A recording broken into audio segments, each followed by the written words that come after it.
Welcome back. Julian Cope is one of music's more eccentric characters, and he's just brought out a new LP called My Nation Underground. It seems to herald a new, more direct approach from him, but how does he see it?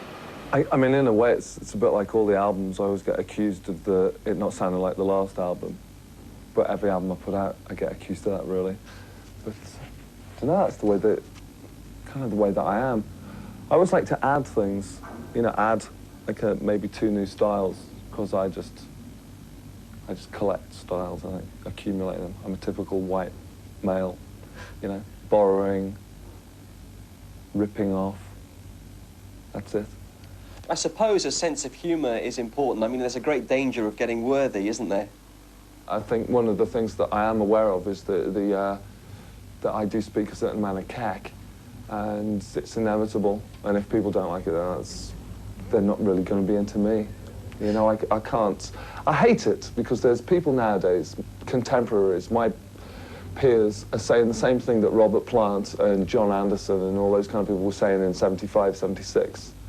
And I just wish that there were young, like 17, 18-year-olds coming along to boot everybody up the arse. But they don't. You know, I just think maybe we've got a bland generation coming up behind us. So, do you feel comfortable in 80s Britain? More comfortable than I feel living other places. I mean, however much I complain about Britain, it's better than America. You know, I've got an American wife, and she's been kind of gentrified by living over here. We go, you know, you arrive in Manhattan, you go out of Kennedy Airport, through the South Bronx, and it's like entering hell. It really is. Whenever I complain about Britain in context with Britain, but we're still doing okay, considering, compared with a lot of other countries. I just think that you do need to complain all the time. I think that's kind of part of the human condition. You know, that you don't sit around saying, being smug and thinking, well, I'm cool, I'm okay. Looking back over your biography, and it does make for interesting reading, the Teardrops Explodes were a band that commanded much respect. How do you feel about them these days? I like that group. It's one of the most pure groups of that period. You know, all the other groups are coming up to like their, you know, it's like what, November this year, the Bunnymen will be celebrating 10 years and all this. The Teardrops were around 4 years, and then we sodded off. I think you've got to sod off if you've got nothing to say. The third Teardrops album never came out because it was total garbage. If it had come out, nobody would even remember, you know, my surname. But that's what you've got to do. That's what being aware is.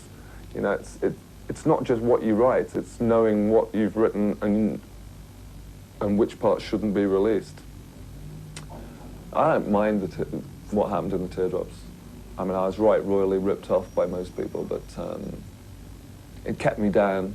You know, I always felt I had the facility to become a complete a-hole, and I think when it comes down to it, it's stopped me to a certain extent. I've got far more of a sense of humour. I'm not like one of those embittered ex-Merseybeat groups, you know, who missed out because of the Beatles. I think that it's, I've got far too little to complain about, really.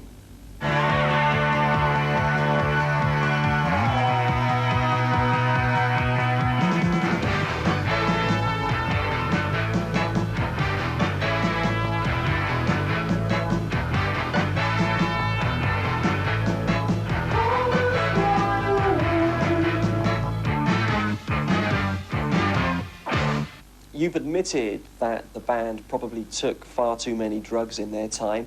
Do you feel that held them back or pushed them forward? Just the fact that we used hallucinogenics stopped me from becoming a bit of a monster. Actually stopped me.